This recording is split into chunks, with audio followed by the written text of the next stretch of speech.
Deməli dostlar, məsələdə deyir ki, ABC üçbucağında AC tərəfi 5 sm-dir. B-dir də, yəni uzunluğu. C bucağına alfa ilə işarə eləyib və CBD bucağı C bucağının 2 mislidir. CBD bucağı buradır dostlar. CBD, yəni baxın bu bucaq. Bura C bucağının 2 mislidirsə, C bucağı alfadırsa, demək ki, bura 2 alfadır. AB tərəfini soruşur. AB haradır? Baxın bura. AB tərəfini soruşur. Gəlin oraya x deyək. Biz bilirik ki, üçbucağın xarici bucağının xassəsi nədir? Bir xarici bucaq ona qonşu olmayan iki daxili bucağın cəminə bərabərdir. Yəni, bura 2 alfadırsa, deməli, bu alfa, bu da alfa olmalıdır ki, cəmi 2 alfa olsun. Yəni, burada bərabər yanlı üçbucaq yaranır, düzdürmü? Dolayısıyla AB x-dırsa, əslində BC də x-ə bərabər olmuş olur. Yəni, bərabər yanlı üçbucaq. Burada dostlar, sinuslar teoremini tətbiq eləmək istəyirəm. Baxın, gəlin bu x-i silim, beynimiz qarışmasın. Alfa, alfa, burada olacaq və yaxud da 2 alfanın qonşusu olduğuna görə 180 çıx 2 alfa, düzdür?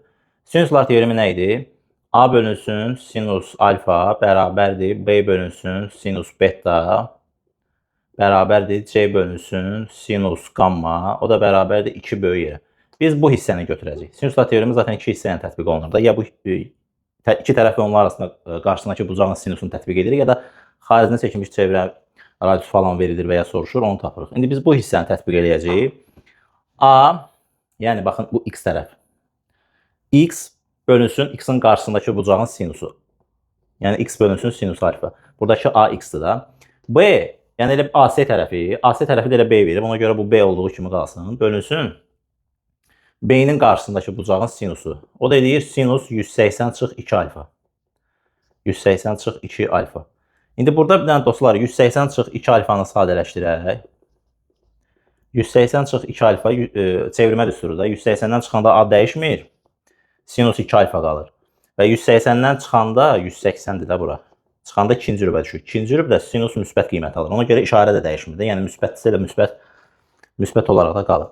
İndi bu sinus 2 alfanı atsam, gəlin bunu yuxarı köçürüm. Sol tərəf olduğu kimi qalsın. Yəni x bölü sinus alfa bərabərdir B bölünsün. 2 qat arqumentin düsturu belədir də. 2 sinus alfa vurulsun kosinus alfa. Bərabərliyin sağ və sol tərəfində sinus alfalar ixtisar getdi. Sol tərəfdə bir dənə x qaldı. Məxrəcdə isə 2 bölünsün kosinus alfa. Bizdən də x-i soruşurdu da. Biz AB-yə x demişdik axı.